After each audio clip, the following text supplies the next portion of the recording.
Saudara Ketua DPR RI Puan Maharani sudah meminta maaf karena DPR belum maksimal menjalankan tugasnya sebagai wakil rakyat. Tapi yang jadi tuntutan dari masyarakat dalam berbagai aksi demo yang terus berlangsung, salah satunya adalah dibatalkannya pemberian tunjangan fantastis untuk anggota dewan. Bisakah tunjangan ini dihapus? Kita akan membahasnya bersama dengan anggota DPR RI fraksi Partai Golkar, Ahmad Doli Kurnia. Selamat sore, Bang Doli. Selamat sore, Assalamualaikum warahmatullahi wabarakatuh. Waalaikumsalam. Hadir juga di sebelah saya ada Ketua Umum DPP Gerakan Mahasiswa Nasional Indonesia atau GMNI, M. Rizal Falevi. Selamat sore, Mas. Selamat sore. Selamat sore. Dan nanti juga akan segera bergabung ada Direktur Eksekutif Lingkar Madani, Ray Rangkuti. Saya mau ke Golkar dulu, Bang Doli. Bang Doli, sudah ada pernyataan sikap dari Sekjen Partai Golkar yang menyatakan bahwa Golkar ini siap ditinjau dan dievaluasi tunjangan dan fasilitasnya. Jadi, dengan tegas, apa sikap Golkar terkait dengan aksi unjuk rasa yang terus terjadi sampai dengan sekarang? Ya, tentu kita pertama selalu tetap memberikan apresiasi ya kepada masyarakat, adik-adik mahasiswa yang terus menyuarakan ya hal-hal yang menurut mereka tidak sependapat, tidak sepandangan seperti itu ya. Dan itu buat kami di DPR penting karena itu menjadikan vitamin juga buat kita untuk tetap kita alert, terus kemudian mawas diri dan kemudian tetap bisa fokus karena selalu diingatkan ya fokus untuk bekerja untuk kepentingan rakyat, bangsa dan negara kita. Kenapa baru sekarang, Bang Doli? Kenapa baru sekarang Golkar akhirnya mengambil sikap setelah ada kejadian Afwan meninggal, setelah demonstrasi di mana-mana? Maksudnya sikap yang kayak gimana? Yang dari imbauan tadi atau pernyataan sikap dari DPP Partai Golkar kepada anggota-anggotanya di fraksi DPR maupun DPRD Provinsi Kabupaten Kota. Iya, maksudnya begini, kami kan selama ini juga bekerja sesuai dengan apa yang diamanatkan oleh undang-undang. Sebagai rakyat, tugas kita itu adalah legislasi, pengawasan, dan budgeting. Dengan fasilitas yang memang selama ini kita dapatkan. Nah, bahwa kemudian fasilitas itu sampai saat ini terinformasikan ada yang awalnya kemudian tidak benar, kemudian dikoreksi, dan kemudian sekarang ini mendapatkan pandangan atau feedback dari masyarakat, ya tentu kita akan evaluasi, kita tinjau ulang, ya bukan persoalan baru sekarang atau dari dulu, karena begini nanti kita juga akan bisa menjelaskan, ya sebetulnya fasilitas-fasilitas yang kita dapatkan itu untuk apa saja misalnya selama ini, ya apa peran-peran dari peran-peran yang dikerjakan oleh anggota DPR. Gitu. Nah tapi sekali lagi pun ya kalau misalnya itu dianggap kurang tepat, kurang berkenan, itu yang tadi saya disampaikan oleh fraksi Partai Golkar akan kita tinjau ulang, akan kita evaluasi. Gitu. Oke. Golkar sudah siap begitu akan meninjau ulang, akan mengevaluasi soal fasilitas, soal tunjangan. Apakah ini kemudian sudah memuaskan keinginan dari ini yang melakukan? Misalkan kita mau lihat evaluasi, setidaknya 5 tahun kebelakang aja, masyarakat ini sangat-sangat tidak puas dan keberatan atas kinerja DPR. Misalnya apa? Undang-undang perampasan aset, undang-undang revisi KPK yang kami nilai ada pelemahan-pelemahan di sana. Lalu tunjangan guru yang memang tidak diberikan dan sebenarnya masyarakat menginginkan itu seperti itu. Nah, artinya sudah menahan diri dan ini puncaknya, Mas. Betul, ini adalah puncaknya. Tunjangan DPR ini bukan satu isu utama yang kita angkat seperti itu, tetapi saya harap DPR nanti ke depannya untuk meredakan situasi ini bisa memberikan garansi, selain minta maaf, memberikan garansi bahwa DPR dapat bekerja dengan baik sesuai dengan tuntutan masyarakat. Karena masyarakat hari ini menganggap bahwa kita tidak bisa komunikasi dengan DPR karena tuntutan-tuntutan yang sudah pernah dilayangkan, sudah pernah diberikan, itu tidak pernah digubris seperti itu. Oke, nah itu katanya Bang Doli tidak pernah digubris sampai dengan sekarang, tuntutan-tuntutan dari warga, makanya ini merupakan puncaknya amarah. Ya, kami terima apa adanya ya kalau misalnya ada pandangan dari masyarakat yang menyimpulkan seperti itu. Tapi saya perlu juga sampaikan bahwa kami selama ini sudah berupaya untuk melakukan kerja-kerja yang sangat maksimal, sudah berupaya untuk terus menerima aspirasi, kemudian terus bisa berkomunikasi dengan siapa saja yang selama ini merasa punya wakil di DPR, bahwa kemudian kinerja kita belum dianggap maksimal, tentu ini menjadi evaluasi buat kami ke depan supaya kerja-kerja itu lebih bisa dirasakan lah kira-kira oleh masyarakat dan semua tuntutan itu semaksimal mungkin kita penuhi. Oke, kalau dari tadi kan Golkar sudah siap untuk dievaluasi. Ada juga permintaan maaf dari Ketua DPR Mbak Puan. Ada juga kemudian permintaan maaf dari anggota-anggota lainnya. Ini cukup untuk meredakan amarah dari teman-teman? Begini, sebenarnya kita ini harus menjelaskan dan melihat kondisi sosial masyarakat saat ini secara holistik seperti itu, di mana kita harus melihat bahwa angka pengangguran semakin naik jika dibandingkan dari tahun 2024 ke 2025, 83.000 pengangguran meningkat seperti itu. Ada 3,6 juta masyarakat yang menganggur, data BPS, dan mayoritas itu adalah dari pemuda itu sendiri. Lalu angka PHK semakin naik. Nah, ada kondisi ekonomi di masyarakat yang memang sangat-sangat kesusahan gitu ya. Tetapi bagaimana komunikasi publik dari DPR itu tidak bisa komunikasi seperti apa sih, Mas Riyad? Misalnya ada beberapa anggota DPR yang mengatakan bahwa 3 juta per bulan untuk rumah itu sangat-sangat rendah. Lalu ada anggota DPR yang mengatakan bahwa rumah dari Bintaro jauh ke Senayan dan sebagainya. Padahal kondisi masyarakat itu day to day-nya, hari per harinya mereka jauh sekali. Perjalanan dari Bekasi misalnya ke pusat Jakarta, Bogor, dan itu tidak ada masyarakat mengeluh. Tetapi ketika perwakilan rakyat dari DPR itu mengatakan hal-hal yang demikian, tentu ini sangat menyinggung-nyinggung perasaan dari masyarakat itu sendiri. Nah, itu yang pertama. Maka menurut kami hal-hal yang bisa meredakan situasi ini adalah DPR dapat mengevaluasi dirinya, itu pertama. Tidak hanya cukup kan sudah tadi katanya sudah siap, PAN sudah siap, Golkar sudah siap mengevaluasi. Betul. Tidak hanya cukup minta maaf dan mengatakan bahwa evaluasi. Nah, evaluasi ini apa? Seperti itu. Bisa tidak DPR memberikan semacam garansi dan janjinya kepada masyarakat A, B, C yang akan kami selesaikan, misalkan seperti itu. Kalau misalkan kita lihat simpel saja, kita lihat aja 5 tahun kebelakang ini, tuntutan masyarakat mana yang belum dieksekusi oleh DPR? Undang-undang perampasan aset misalnya, lalu termasuk juga dengan permintaan langsung tunjangan kenaikan DPR ini tunjangannya dibatalkan? Betul. Apalagi kalau misalkan Partai Golkar sudah menyatakan bahwa kesediaannya mengevaluasi tunjangan tersebut dan beberapa anggota lain juga bisa menyampaikan itu, tentu ini menjadi peluang yang bagus. Tetapi harapan kami tidak cukup sampai di situ. Kenapa? Karena gerakan hari ini tidak hanya berfokus titik pada tunjangan DPR saja, tetapi ini adalah sebuah akumulasi dari kegagalan DPR dari setidaknya 5 tahun kebelakangan ini. Seperti itu, sehingga ketika nanti DPR dapat menggaranti apa saja undang-undang yang bisa digulkan, misalkan tuntutan masyarakat apa saja yang bisa digulkan, menurut saya itu akan menjadi pintu keluar seperti itu. Jadi Bang Doli berarti sudah siap juga ya untuk tunjangan ini kemudian dikembalikan atau mungkin dibatalkan, Bang Doli? Pertama kan sudah dijelaskan oleh pimpinan DPR, kalau yang selama ini dalam seminggu ini yang jadi polemik adalah soal tunjangan perumahan, itu kan sudah dijelaskan ya bahwa itu akan sampai Oktober 2025. Nah, yang kemudian disampaikan oleh kemarin dari fraksi Golkar adalah nanti kita akan evaluasi secara menyeluruh ya. Berarti artinya Agustus masih dapat, September masih dapat ya, Bang?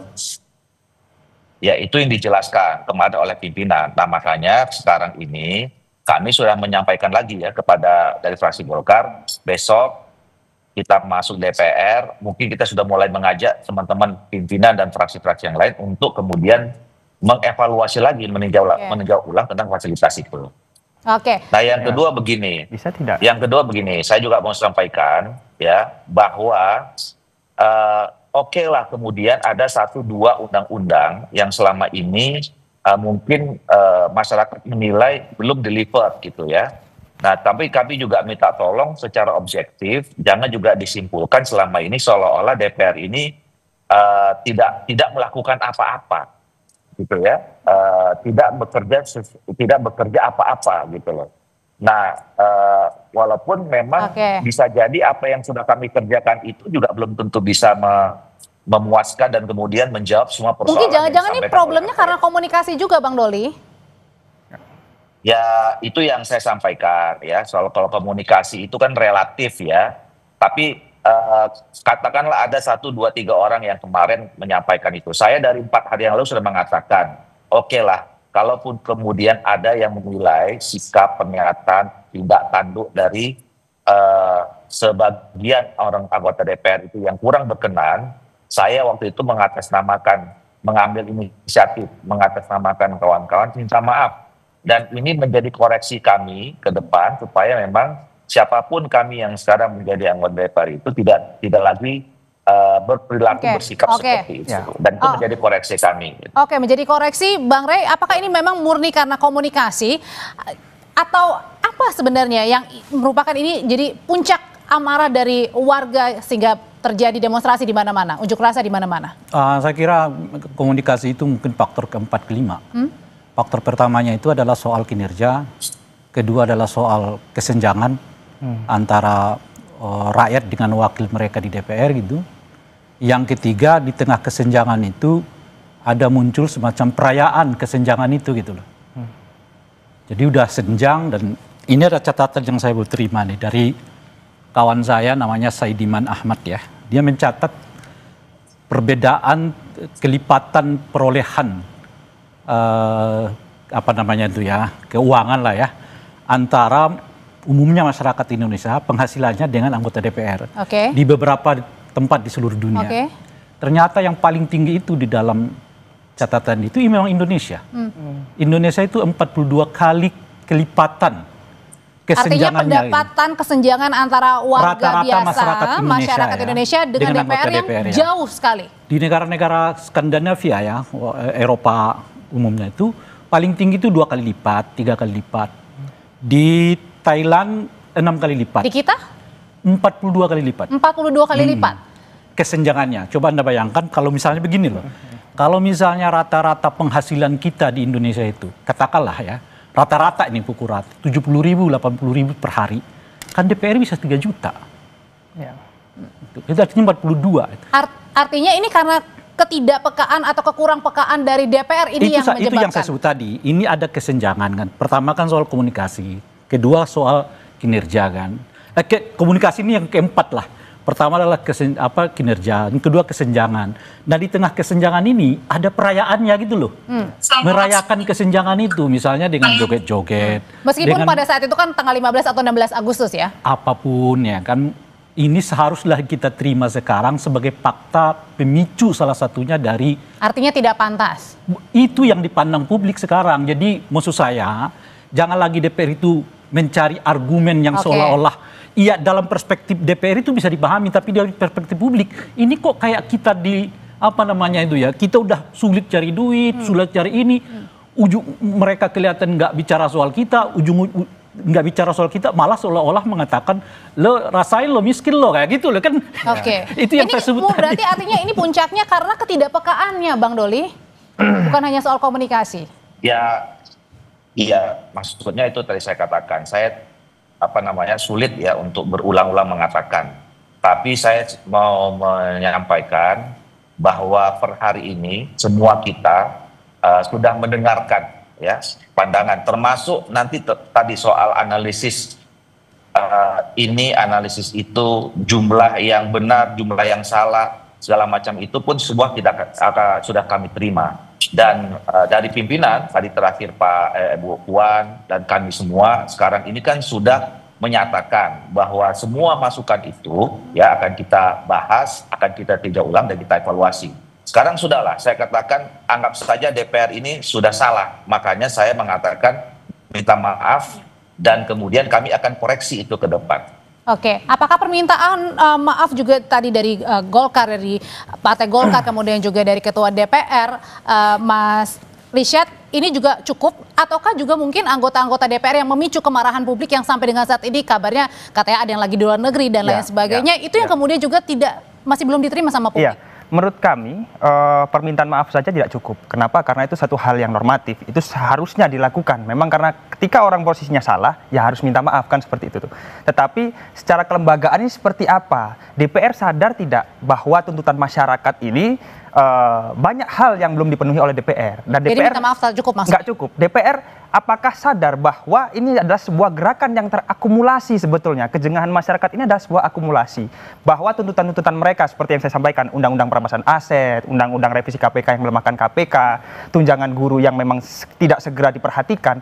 Nah ini kan banyak hal yang tidak diperhatikan. Sehingga corak demonstrasi saat ini itu sangat berbeda dengan yang lainnya. Misalnya apa? Kalau dulu-dulu mungkin atributnya lebih diangkat kan, kawan-kawan ini banyak spanduk, banyak banner, ada koordinatornya segala macam. Tapi sekarang tidak, semua melebur jadi satu dan menuntut DPR ini untuk lebih mendengarkan masyarakat. Nah, kalau minta maaf saja menurut saya tidak cukup karena itu adalah hal yang sebagaimana mestinya. Tetapi bagi anggota DPR yang melakukan kesalahan, yang dinilai melakukan provokasi sehingga terjadi situasi yang seperti ini, bisa tidak dia dilaporkan ke MKD, Mahkamah Kehormatan Dewan. DPP GMNI sendiri sudah melaporkan hal tersebut, tetapi bagaimana prosesnya? Tentu bagaimana sikap dari anggota dan partai-partai yang ada di dalam. Bentuk laporannya seperti apa ini ke MKD nanti ya akan dijawab. Usai jeda tetap bersama kami di Kompas Petang. Sekali lagi saya meminta maaf jika kami sebagai wakil rakyat belum bisa bekerja dengan baik secara sempurna. Kami akan mengevaluasi, kami akan berbenah diri, kami akan mendengar aspirasi rakyat dengan lebih sehat, lebih baik dalam bergotong royong membangun bangsa. Dan marilah kita bangun bangsa ini bersama-sama, kita berdiskusi, kita dengarkan masukan-masukan dari para tokoh bangsa. Rumah DPR apakah itu akan dicabut, Mbak Puan? Kan sudah disampaikan bahwa itu hanya sampai Oktober. Harus menahan diri dan jangan saling menyakiti, kita saling menghormati dan menghargai. Ya, masih bergabung bersama saya ada Bang Doli ya, yang bergabung melalui Zoom, kemudian juga ada Bang Rey dan juga Mas Rishad. Ya. Bang Doli, jadi apa yang sebaiknya DPR dapat lakukan supaya ini kemudian guyup lagi, DPR kembali bekerja, masyarakat juga dapat kembali lagi beraktivitas, Bang Doli? Ya, mengoreksi diri. Kalau selama ini kita merasa bahwa sudah bekerja dengan baik, ternyata itu belum cukup. Jadi kita harus lebih sungguh-sungguh, lebih serius lagi bekerja dan kemudian membangun komunikasi yang juga bagus dengan masyarakat. Ya, terinformasi apa yang sudah dikerjakan, apa yang memang masih belum dikerjakan, apa yang kurang, dan kita tidak usah menunjukkan bahwa kita juga lebih hebat dari siapapun gitu lah. Nah, masing-masing kita semua punya kekurangan dan kelemahan, dan itu yang harus kita tutupi ya, sehingga memang sebagai wakil rakyat yang diberi amanah untuk memperjuangkan semua aspirasi kepentingan rakyat bangsa negara itu ya bisa kita kerjakan dengan sebaik-baiknya. Oke, Bang Doli, sebenarnya tapi kalau yang pengen didengar dari anggota DPR sendiri, masukan seperti apa sih yang kemudian bisa membuat anggota DPR juga berkinerja lebih baik lagi ke depan? Ya, saya kira apa yang disampaikan dalam seminggu ini ya itu membuat kami seharusnya semakin ya memicu diri ya untuk bisa bekerja. Jadi itu yang saya katakan. Saya memberikan apresiasi dan berterima kasih kalau rakyat itu masih mendatangi rumahnya ya untuk menegur kami, mengingatkan kami gitu. Karena kami juga perlu diingatkan gitu ya, perlu juga dimonitor kerjanya, perlu juga terus dimotivasi untuk bekerja dengan sungguh-sungguh gitu. Nah, itu adalah bagian dari bagaimana kita tetap menjaga tadi saya katakan, tetap alert, tetap fokus untuk bekerja untuk kepentingan rakyat dan negara. Oke, Bang, tapi apakah juga mungkin ini juga kerinduan dari teman-teman mahasiswa dan masyarakat begitu ingin menemui atau ditemui begitu anggota DPR yang dari kemarin belum ada ya? Ya, belum. Bang Doli. Ya, saya tidak tahu ya, kalau misalnya soal temu menemui ya, saya hampir setiap hari di DPR itu ketemu sama teman-teman ya. Kalau memang mau ditemui rasanya sih nggak sulit. Nah, kalau kemudian dalam situasi yang kemarin ya, tuntutan teman-teman untuk menemui teman-teman DPR, ya tentu kami kan punya mekanismenya ya. Kalau saya memang diminta untuk ketemu dengan teman-teman, hari ini juga saya kapan kita mau ketemu, boleh saja kita datang dengan tangan terbuka gitu. Nah, cuman kalau dalam situasi yang seperti kemarin itu, ya kita kan juga nggak tahu siapa yang mau dihubungin kan. Okay. Saya kalau misalnya ada yang memberikan informasi bahwa ada teman-teman yang mau ketemu, ya dengan senang hati. Jadi welcome sebenarnya ya Bang ya, menerima begitu ya? Ya kalau saya welcome saja. Ya, saya merasa selama ini DPR itu nggak perlu ditutup-tutup, nggak perlu dihalang-halangi. Selama memang ada masyarakat yang datang dengan tertib dan ingin berdialog, saya kira DPR harus terima. harus membuka dialog itu, harus bisa membangun komunikasi itu. Jadi kalau Adinda Ketua Umum GMN ini kalau mau ketemu kapan, mau ketemu dalam waktu dekat, kita atur waktunya kapan. Oke, sudah ada janji dan kemudian juga sudah bisa ditemui begitu Mas Richard? Sebenarnya yang kami inginkan bukan dengan mekanisme yang demikian, karena yang kami temui faktanya di lapangan, masyarakat datang ke rumahnya kan, kata Bang Doli tadi, tetapi memang tidak ada DPR. Ya walaupun memang dengan mekanisme yang datang ke rumah dengan situasi ke gedung DPR, betul, walaupun dengan situasi yang agak panas. Ya menurut saya harapan kami ya, itu DPR bisa nggak sih secara kelembagaan begitu loh, tidak bisa per anggota, per fraksi, segeralah DPR bersepakat gitu bahwa bagaimana menerima rakyat ini, masyarakat ini duduk sama rendah, tinggi, berdiri sama tinggi seperti itu untuk membicarakan apa saja yang menjadi tuntutan. Sepertinya itu yang bisa meredahkan situasi kondisi saat ini. Karena kalau misalkan ada sikap anggota A mengatakan bahwa dia akan menemui anggota B ke luar negeri dan lain, kan kita nggak bisa bermain seperti itu. Artinya kita butuh sikap kelembagaan. Nah, antara fraksi partai politik dan juga nanti di pimpinan DPR. Artinya satu suara bukan hanya partai tertentu, misalnya begitu ya? Betul. Nah, kalau misalkan ngajak bertemu saya juga siapa kan begitu, hanya bagian kecil dari gerakan. Masyarakat banyak, rakyat banyak, tuntutannya banyak seperti itu. Nah, kami harap diterima secara kelompok besar kan, kita duduk bareng nih, apa yang menjadi tuntutan. Tetapi ketika saya di lapangan, yang saya amati bahwa ini adalah akumulasi dari tuntutan masyarakat yang sama ini tidak pernah terpenuhi. Oke, tuntutannya banyak, tapi kemudian ini merupakan akumulasi Bang Rey. Jadi seharusnya seperti apa nih agar aksi demonstrasi yang sudah terjadi beberapa hari ini tidak lagi terjadi dan kemudian ada duduk tengahnya begitu antara anggota DPR, pemerintah, termasuk juga dengan masyarakat. Iya, permintaan DPR itu udah bagus lah ya, permintaan maaf maksud saya ya. Dan Mbak Puan juga udah berulang kali menyatakan permintaan maaf baik dalam pengertian formil maupun dalam pengertian doorstop seperti yang tadi gitu ya, jadi berulang-ulang tuh.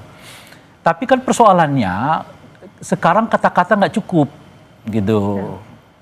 Dan mungkin selama ini dengan kata-kata begitu orang sudah merasa akan terjadi sesuatu gitu. Tapi orang nggak lagi di situ, orang udah naik nih. Naiknya apa? Naiknya buktikan dulu, baru kita percaya gitu. Kalau dulu sudah ada sikap fraksi tadi? Itu makanya sekarang nggak cukup pernyataan. Kan presiden aja udah berbicara kok, tapi kan nggak reda-reda sampai hari ini gitu loh. Jadi apa harusnya? Harus ada tindakan konkret tuh. Nah misalnya apa itu? Misalnya itu tadi, publik menuntut supaya RUU perampasan aset segera disahkan, misalnya gitu ya. Revisi undang-undang KPK kembali supaya KPK-nya lebih bagus lagi gitu. Dan sebagainya. Saya kira tuntutan-tuntutan itu berseliweran lah di masyarakat apa aja yang mereka.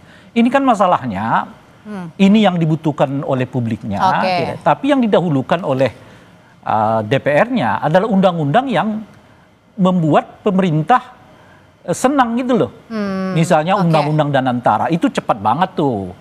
Undang-undang soal koperasi merah putih cepat banget tuh misalnya, dan sebagainya gitu. Jadi ada kesan sekarang ini DPR itu seperti tanda kutip ya, melayani apa maunya pemerintah, bukan apa yang maunya orang yang memilih mereka gitu. Nah itu satu tuh. Nah yang kedua, perlu kita ingatkan, DPR itu benar-benar harus berfungsi. Sebab kalau enggak, mekanismenya selalu jalanan. Ini kan kalau kita lihatnya sekarang nih, oposisi itu kan ada 3 bentuk lah ya. Oposisi formal ya seperti kawan-kawan di DPR itu formal tuh. Khususnya mereka yang tidak masuk dalam struktur di dalam kekuasaan koalisi. Yang informal, pemimpin-pemimpin informal di mana-mana. Dan yang ketiga itu oposisi rakyat. Nah yang jalan ini sekarang oposisi rakyat. Kalau oposisi rakyat itu yang bekerja, ya jalanan ini. Karena mungkin tadi dibilang karena ada banyak hal yang tidak didengarkan begitu. Itu karena kelihatan DPR-nya nggak melakukan tugasnya. Dan nggak optimal sehingga kemudian diambil alih lagi oleh oposisi rakyat. Kalau oposisi rakyat ini yang bekerja ya jalanan. Mekanismenya dinilai gitu. Bang Doli katanya kurang optimal Bang Doli. Itu makanya supaya jalanan ini selesai, memang mau tidak mau DPR-nya harus kerja supaya ada kanalisasi nih. Kan kanalisasi terhadap kritik terhadap pemerintah, kan kanalisasi publiknya itu kan ke DPR gitu loh kira-kira. Kita tanya dulu ya, terutama misalnya soal tadi RUU perampasan aset yang hingga kini juga masih ditanyakan publik, Bang Doli. Sebenarnya update-nya seperti apa supaya ini juga bisa publik tahu, Bang Doli? Ya, pertama tadi Undang-Undang Koperasi sampai sekarang belum kita sahkan ya, karena memang masih ada berbagai persoalan. Jadi nggak ada kaitannya dengan soal pembentukan koperasi merah putih. Yang kedua, soal perampasan aset, saya termasuk salah satu anggota yang dari beberapa waktu lalu untuk mendorong ini. Tapi kan sudah ada kesepakatan di antara pimpinan SPSN dan Presiden. Undang perampasan aset itu akan dibahas setelah selesai. Ya, dan juga memang ada ada korelasinya, ada kaitannya dengan soal hukum acara pidana kita dalam kaitan dengan perampasan aset. Nah, tapi ini sekali lagi saya katakan bahwa saya secara pribadi dan saya kira juga semua anggota DPR menerima ya apa yang tadi disampaikan bahwa mungkin kami belum dianggap optimal bekerja, kami akan janji walaupun nanti dibilang jangan janji-janji lagi, minta maaf, nggak cukup minta maaf, tapi harus kami lakukan itu. Iya. Kalau itu nggak mulai dengan mulai minta maaf dan kemudian mengakui bahwa memang selama ini mungkin penilaian masyarakat kerja kami belum optimal, insya Allah akan kami perbaiki. Dan actionnya katanya. Termasuk ya, jangan lupa Bung Doli, revisi undang-undang kepolisian kita tuh. Itu mendesak banget tuh. Ya. Bang Doli. Masih banyak Pak Rai. Ya. Bang Doli tadi juga berkali-kali meminta maaf atas nama bukan hanya fraksi Partai Golkar tapi juga seluruh anggota DPR ya. Nah, tetapi yang mungkin juga dinanti adalah publik adalah soal keberadaan dari anggota-anggota DPR begitu yang kemudian memicu, dianggap memicu begitu amarah klimaks dari amarah dari masyarakat. Sebenarnya sudah ada imbauan atau seperti apa, Bang Doli, kepada anggota-anggota DPR yang kemudian memicu kemarahan? Misalnya keberadaan anggota DPR maksudnya gimana tadi, Andre? Ya, misalnya contohnya kayak Bang Ahmad Sahroni begitu yang kemudian ini memantik ya teman-teman kemudian. Oh iya. Tapi kan sudah dengar keberadaannya juga, sekarang kemana, di mana Bang Doli? Aduh, nggak tahu. Tapi kan saya kira fraksi Nasdem kan juga meresponnya dengan cepat ya, kemudian mengganti Saudara Sahroni jadi tidak lagi menjadi wakil ketua Komisi 3, sekarang menjadi anggota Komisi 1 gitu. Iya. Saya kira itu kan teguran yang luar biasa ya. Tapi keras statementnya rotasi strategis, Bang. Gimana? Statement dari Nasdem itu adalah rotasi strategis, bukan sebuah mekanisme hukuman seperti itu. Jadi ini yang perlu kita amati dan pertanyakan kan? Iya itu nggak apa-apa Adinda menilai seperti itu. Ya mau dibilang rotasi apa tadi strategis atau hukuman segala macam. Saya nggak mau mencampuri urusan partai masing-masing ya. Apakah itu mekanismenya hukuman itu seperti itu atau lebih dari itu saya nggak tahu. Apakah berhenti dari situ? Itu bukan penilaian saya, Bang Doli, izin. Tapi statement dari Partai Nasdem sendiri, bukan penilaian dari saya. Jadi artinya kami bisa menganggap bahwa itu bukan sebuah mekanisme hukuman seperti itu. Iya makanya. Tapi menurut saya itu adalah respons ya, mau dia hukum atau tidak. Saya kira apa yang diputuskan oleh fraksi Nasdem itu ada respons dari apa yang terjadi di publik. Tadi kan ditanyakan tadi sama Andre soal keberadaan apa reaksi DPR. Menurut saya itu salah reaksi DPR dari fraksi Partai Nasdem. Jadi masing-masing fraksi punya kebijakan gitu ya, Bang? Ya semua di DPR punya kebijakan, masing-masing fraksi punya kebijakan. Dan ini kan nggak selesai sampai hari ini. Kita kan nggak tahu nih besok. Kan kalau kami misalnya di fraksi Partai Golkar sudah disampaikan tadi bahwa kami akan rapat di internal, kemudian meminta DPR untuk ikut mengkaji ulang dan meminta semua fraksi untuk tidak banyak lagi berkomentar dan kemudian untuk menunjukkan hal-hal yang tidak diterima oleh publik, bukan hanya DPR saja tapi seluruh Indonesia. Nah itu kebijakan partai kami. Tapi kami akan mendorong ini menjadi kebijakan atau keputusan institusi DPR yang perlu kita bahas bersama-sama. Kira-kira begitu. Bang Doli, ini kita baru saja menerima informasi dari beberapa menit yang lalu ini bahwa kabarnya ada segelintir masyarakat gitu ya, atau masyarakat sedang mendatangi rumah dari Ahmad Sahroni. Abang sudah mendengar hal itu, Bang? Saya tadi lihat sekilas ya, sebelum masuk ini ada video yang menunjukkan itu gitu. Saya belum tahu apakah itu, kadang-kadang kan kita harus cek ya informasi itu benar atau tidak. Tapi saya udah lihat tadi bahwa disebutkan Tapi sudah itu beredar di mana-mana. masa mendatangi rumah Pak Sahroni. Ya tentu kita tidak berharap seperti itu ya. Kalaupun kemudian ada hukuman, tentu ada mekanismenya. Tapi ya tidak bisa juga dihindari situasi yang seperti sekarang ini ya, bahwa ada amarah yang muncul dari masyarakat yang tentu ya mudah-mudahan ini bisa tidak berlanjut berkepanjangan lah, kira-kira begitu.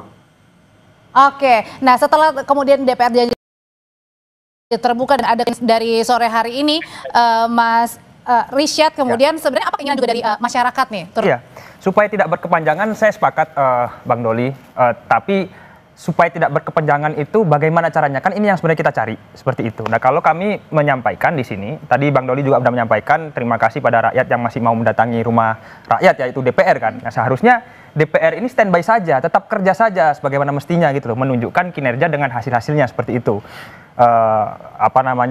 Proses lah tuntutan-tuntutan masyarakat, bukan geser dari kantor seperti itu, bahkan statement WFH saja dan lain sebagainya. Okay. Nah, dengan kondisi yang demikian, nah tentunya kita situasi itu bisa meredam gitu loh. Bahkan Bapak Ahmad Sahroni kita nggak pernah lah ingin kejadian seperti hari ini kan, rumah beliau didatangin segala macam. Tapi ini kan amarah massa, karena yang bersangkutan juga tidak segera diproses gitu ya secara mekanisme internal melalui Mahkamah Kehormatan Dewan. Meskipun tadi juga sudah dikatakan kan melalui mekanisme partai kan sudah dipindah. Iya, tapi kan kalau kita cross check itu adalah bukan sebuah semacam hukuman gitu. Itu adalah rotasi strategis dan itu bisa dicek di media, statement Nasdem seperti itu.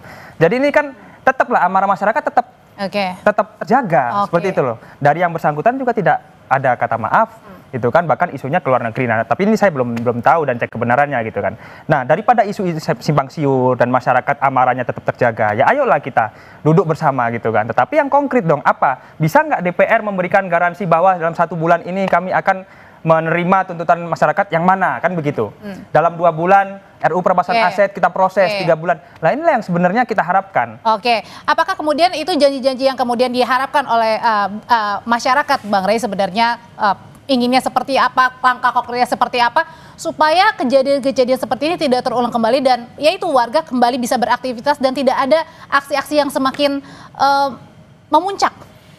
Ya mudah-mudahan Senin ini kita bisa lihatlah ada perubahan drastis dari anggota DPR gitu. Misalnya tadi mereka masuk ke kantor semua ke DPR gitu, dan kalaupun ada nanti mungkin masa yang datang ya mereka ajak dialog gitu ya dan sebagainya temui gitu ya. Dan saya pikir nggak ada salahnya mereka berulang-ulang memang mengucapkan kata meminta maaf itu, tetapi harus diingat sekarang orang nggak orang merasa harus lebih dari itu gitu loh kira-kira. Itu yang paling pokok nih sekarang itu. Nah yang kedua, saya merasa perlu kita himbau juga ya masyarakat yang mendatangi rumah Ahmad Sahroni itu untuk tidak melakukan perusakan gitu. Karena bukan itu kan yang kita inginkan kan. Yang kita inginkan itu adalah bagaimana anggota DPR-nya mau menampung aspirasi kita gitu. Nah, oleh karena itu mungkin kalau masih terjadi sebaiknya itu dihentikan. Fokuslah kepada tuntutan yang substantifnya gitu. Tuntutan substantifnya itu kan sudah disebutkan tadi, gaya hidup yang diubah gitu ya. Nah oleh karena itu mungkin ya kepada kawan Doli ada baiknya juga sesama anggota DPR itu saling mengingatkan. Jadi jangan bukan sesama antar. Iya, jangan saya kan nggak itu praksi yang lain gitu. Iya itu praksi yang lain tapi sama anggota DPR gitu loh kira-kira. Misalnya soal apa?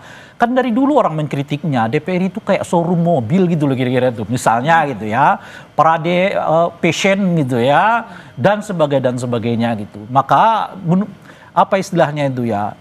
Ubah stylenya, Anda ini wakil rakyat. Jadi kalaupun Anda ingin berbeda dengan rakyat itu jangan sampai 42 kali lipat gitu loh. Berbedanya mungkin 3 kali lebih lipat, peka begitu ya intinya ya. Karena perlu kita ketahui ya, yang paling pertama mestinya mengenal, mengetahui, merasakan dan mengempati apa yang dialami oleh masyarakat kita saat ini adalah wakil mereka di DPR. Gitu. Yang mereka pilih juga ya. Tentu. Nah, kalau itu nggak terjadi, maka muncullah jalanan ini, itu maksud saya. Mas Rishad, kalau gitu kemudian adakah bentuk komitmen begitu dari teman-teman mahasiswa juga masyarakat begitu. Oke, boleh menyuarakan aspirasinya tetapi tidak merusak fasilitas umum, apalagi kemudian mendatangi rumah-rumah begitu yang kemudian ini tidak ada esensinya begitu. Ya sebetulnya begini Mbak Audrey ya, kita kan bisa membaca psikologi massa ya setidaknya seperti itu, apalagi pemerintah seperti itu. Kalau memang tuntutannya itu adalah ke DPR, ya seharusnya yang dituntut ini ya mawas diri, sense of crisisnya ada gitu kan, dan segera mengajak ngobrol. Karena kan mereka adalah perwakilan rakyat seperti itu. Nah kalau misalkan dibiarkan seperti ini maka semakin liar. Nah itu juga yang sebetulnya kami tidak inginkan. Misalnya apa? Rakyat, masyarakat, mahasiswa, kawan-kawan STM misalnya ya, itu kan terjun di lapangan juga terbentur dengan aparat. Seperti itu. Nah, apakah ini ada satu hal yang kami inginkan? Enggak juga.